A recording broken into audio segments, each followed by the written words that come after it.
AI coding is all about detailed instructions and step-by-step instructions. You see, AI tools like Bolt, Lovable, V0, Tempo Labs, and others, they are really good at building based on the instructions that you provide, but they still need the overall context of exactly what you're building, the technology that you want to use, the overall branding that you need in your project, and all those other details that you are not going to want to provide every single time that you enter your instructions for that specific step. They can do almost anything nowadays. Replit agents can build apps from zero, from scratch, and websites and SaaS applications. Same thing can be done using Cursor, Bolt, V0, but you still need that documentation for them to be effective. In today's video, we're going to be talking about how to use project requirement documentation to guide your AI for it to work for you, not against you. You see, at the end of the day, you need to tell the AI exactly what you want, the type of app that you're building, what features you need, the structure, and the framework that it needs to use. This will provide the AI with the context that it needs so it can go about building your project exactly the way you want it. We're going to be talking about two ways that you can build your project requirement documentation. One is manual and the other one is more automatic. And I will be honest with you, I value my time a lot. So I will be focusing more on the automatic portion, because if you're anything like me and you're willing to pay $29 to save a few hours and your time is valued at more than $29 per hour, I would argue that I'm saving about 10 to 15 hours per month. So you see, like, that reduces. It's less than $2 per hour, but let's, for the sake of simplicity, if you value your time at more than $29 per hour, I would say that you would want to go with the automatic version of the process that I'm going to teach today. But if you don't want to go with the automatic version, I will give you a brief overview of exactly what you need to do in order to build your project requirement documentation. Now, before we continue moving forward, I will ask you for two things. Number one, consider liking this video so I can reach more people. Number two, subscribe to the channel so you can get all this exciting content that is coming out and you stay at the cutting edge of technology. All right, right now we're going to go into Lovable. And because last time I did a video using Bolt, I want to show you how it goes using Lovable. And I want to show you exactly how we can go about building this. So I want to build a common vehicle service marketplace, and that will have some AI and some integrations. So I'm going to ask build a home vehicle service marketplace similar to Thumbtack. And basically what I'm doing right now is I'm building a basic prompt just for you to be able to compare what you will get with a basic prompt versus what you will get with a more advanced prompt using your project requirements document. And hopefully I can illustrate exactly why the expectations are different and why using the project requirement document will be a game changer for you. So what most people do is they go to the AI and they're like, well, build this for me. And they just send it and they get something back, and then they iterate from there. The issue is that because the AI don't really understand what you are wanting to do, they just a broad overview. They give you something that it believe you will want, but it may or may not meet the intent of what you are trying to do. So while it's doing that, I'm going to bring up one of my favorite AI tools, and that tool is called CodeGuide. And CodeGuide, I'm going to bring it on the screen here in a moment. CodeGuide, basically what it does is I will skip all these questions.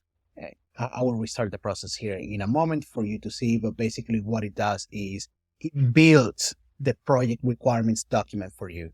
So you don't have to go for hours trying to figure out how to put together this. because it's done for you. Yeah, it's a complete solution that get it done for you. We're going to go to the next step. And basically what I did is I sat down and I started thinking exactly which features I needed. And I put together the user workflow, exactly how the user should be using it. And this is just me going a step farther than what you will have to do. Typically, you will want to put together an idea of the project and you fill out the questionnaire that I just skip all the answers. And CodeGuide will be able to do everything for you. So these are the questionnaires. This is the select tool. But basically, I did that and we're going to start generating the outline so I can put it into Lovable here in a moment so we can compare one to the other. So on the last screen, you will have a whole bunch of documents that you can generate.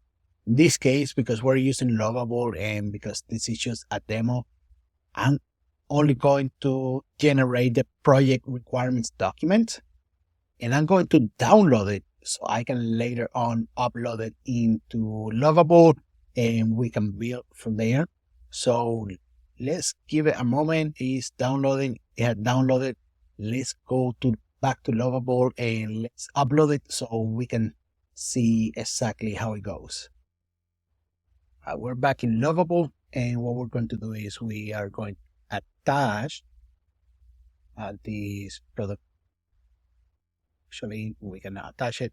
So what we're going to do is we are going everything and we are going to paste.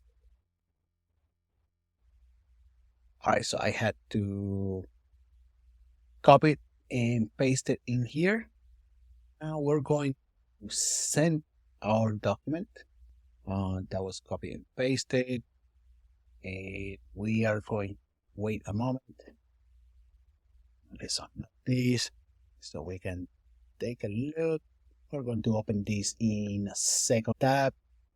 And we're going to let this roll through and we're going to compare one to the other. I have a feeling that the one on the right would be much better, but might be wrong. We will see. In my experience, it tends to be much nicer when I submit my PRD. It's wrapping up. Open it. In my opinion, let's see.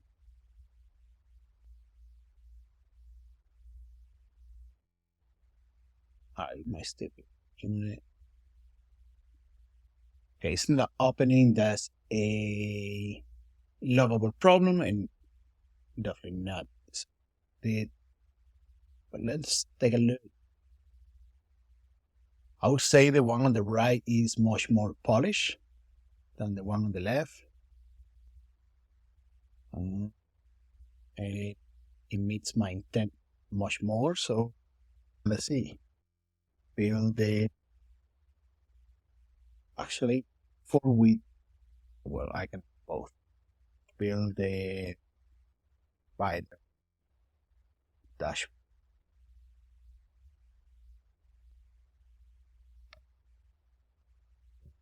And basically what I was going to do, I was going to connect it to Supabase. That's outside the scope of this video, but I want to be able to do some stuff and show you power of building your project requirement documentation. As he's doing that, I'm going to write here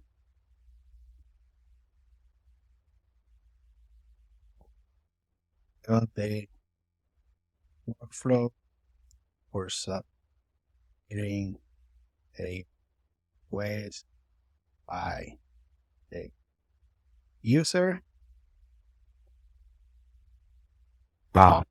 Make the Creation aspects this project and build a complete workflow. All right, we're going to send it.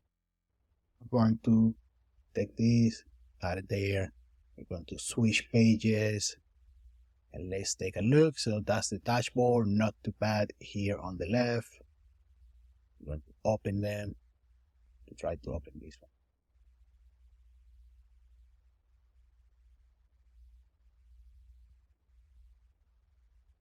So neither one of them have a header or a navbar or a footer, and I would argue that that's fine. I could not open the dashboard, but here is the one on the left. That's the revenue and stuff.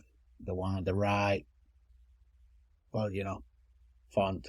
We use some upgrading, but not too bad. Here is an error. We're going to try to fix it. And let's see. This is the phone. Okay. Let's go back. Let's get created.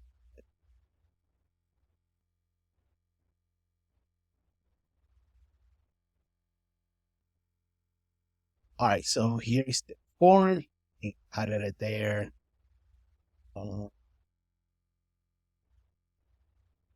one on the right is facing an error. We're going to see house cleaning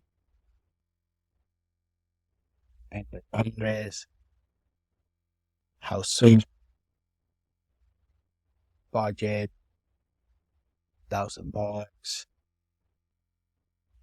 We can submit the request. Okay, it's not too bad. We got another error here. Let me fix these errors and we're going to come back. The good thing about Lovable is that these errors doesn't cost you credits, so we're fine. All right, now that the errors are out of the way, which by the way, this happens in any AI coding system. This is not an issue exclusive to Lovable or Bolt. All of them make errors and all of them are able to fix them. So just something for you to know. But basically, now that that is done, I am going to refresh this page and we're going to submit a new work order. Like that this is a slider that slides in. I can select which type. Now I can add a description. And how soon I need it. So a timeline, days, font bothering me, the color. Now the full name, and this is so.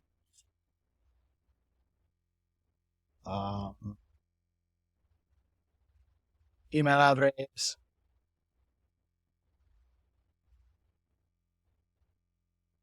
phone number, and address. And we can go next, and it has been submitted. I would say that both relatively similar. I like the experience on the one on the left. Design-wise, the one on the left is much more nicer than the one on the right is much more nicer than the one on the left. In my opinion, I like colors, the green and black background. Even though there are some things that could use some changes, I think that it looks relatively nicer than the one on left. So let's try something else and build the customer dashboard with all needed. Oh,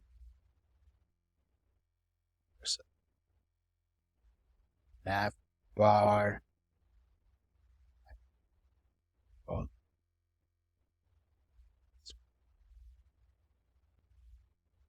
plus dashboard. Sure.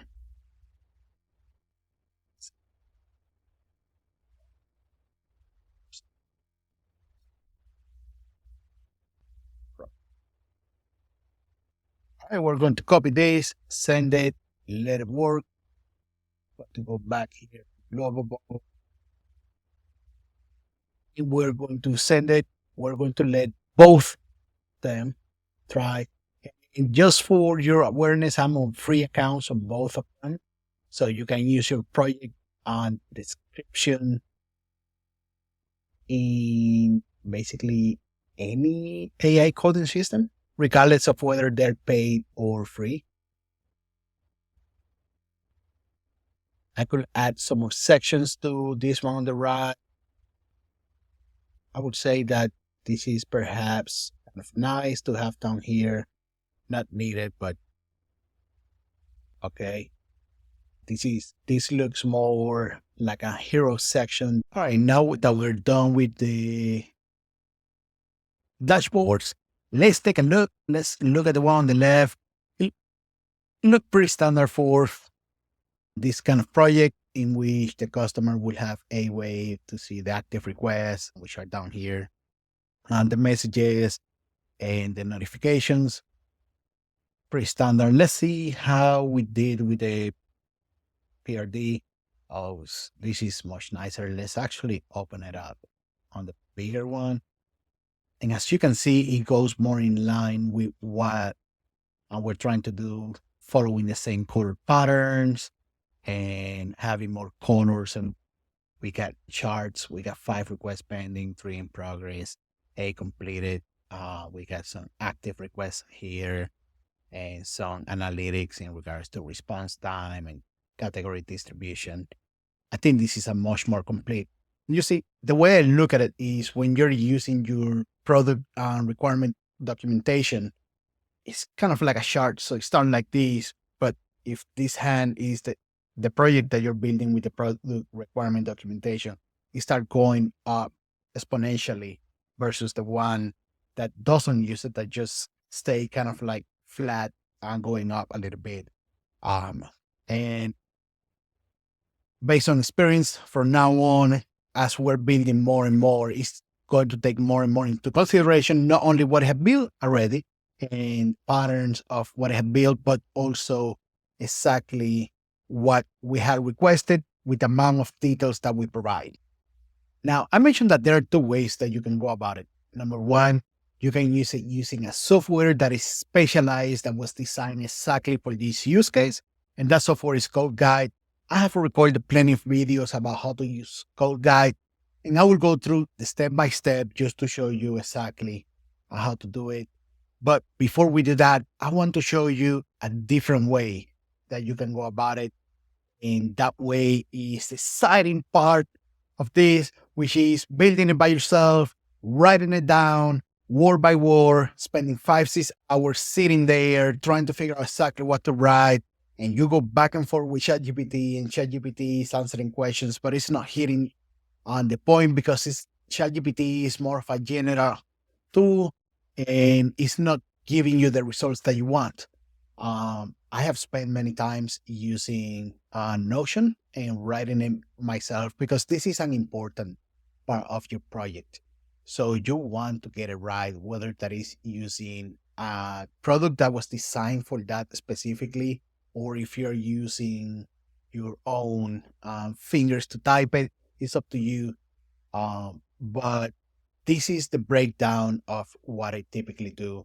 I have the introduction in which I do my best to explain really, really well exactly what this project is about. And I tend to go really in depth into my idea. Then the problem, self-explanatory, followed by the solution, which is my product. the target audience. I try to be as granular as possible on that because I like to define that. The tech stack, again, I try to be really, really, really detailed about what I want. The core features, and this is how I do my core features. So feature, sub feature one, and the user workflow. I write that, I add it here, and then the scope of work. Um, that's also an area in which I go in depth. Now, like I said, this is really important. So I could spend 5, 6 hours sitting down and writing this, and I will not even blink because this is a really important aspect of my work. I want to be able to save time later on. I don't want to have to reprompt the AI 2, 3 times to achieve what I'm trying to achieve. And for me to get that exponential growth in the development, I need to have a solid starting point. I need the AI to know exactly what I expect. Give it some guardrails. Let it understand exactly where you need to go. Now, I used to do this and I want to blink. Now, my starting point is CodeGuide. CodeGuide is a really good tool doing this. The reason why I like CodeGuide so much is because CodeGuide can give me exactly what I need. As long as I take time and answer the questions correctly, it gives me exactly what I need, and it gives me exactly what the AI need to be able to achieve what I'm looking for. So to create a new project, I just go here and I don't have, I will just add the core features there. There's more than that, but and I will go to the next step.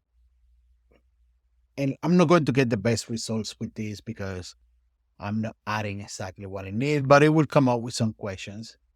Let's say we're going to be in Lovable. I ran out of credits for today in Lovable, a lot of messages. So I'm going to leave as it is. But there are more tools here that you have. Then I will answer every question in as many details as possible. Why? Because these questions are going to guide the AI to write exactly what you need for your PRD, your project requirement document, right? If you don't take the time to answer these questions and provide all the details that the AI is asking you for, you're doing a disservice to yourself. Everybody's different, right? So I will spend time. I'm going to skip it for now for the sake of time because I want to be able to click next. So all of them are skipped.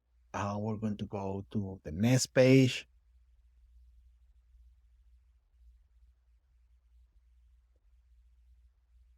And now we can generate the outline. So once we generate the outline, we will be able to start generating every single document that we need in order to build this. It's relatively simple. I typically spend 30 to 45 minutes if I really want to go in depth and provide a really solid project description, which are well worth it. In addition to that, within the time that's also time that I take to answer the questions and give as many details as possible so the AI understand exactly what my project is and what the left and right limits it should be providing as instructions to the next AI system that I'm going to put it into, right? And then I can create the docs. I'm not going to do it because I don't want to blow through my credits, but it's pretty cool to see that you can take 6 hours of work, distill it down to about 30 to 45 minutes and still have a solid project and have a solid set of instructions that you can provide AI coding tools like Bolt, V0, SoftGen, and others in order to be able to build the project that you want and need. And with this, we have made it to the end of this video. I really appreciate you taking the time and watching this video with me. And I hope that you have learned how to use your PRD to not only improve the quality of your project, but also saves time and money by being able to tell the AI exactly what it needs to do and what the left and right limits are, of course. If you value your time, I will go with the CodeGuide, but I am a little bit biased because number one is my favorite tool. Number two, I'm affiliate to them, and I will leave you an affiliate down in the link below for you to try. But leaving that aside, I honestly believe that it is a great tool and they're coming out with new features fairly often. So I think it's money worth spending. Um, if you like my videos, please consider subscribing to the channel. If you like this one, please consider liking as well. Thank you for watching. I hope you have a great rest of your day.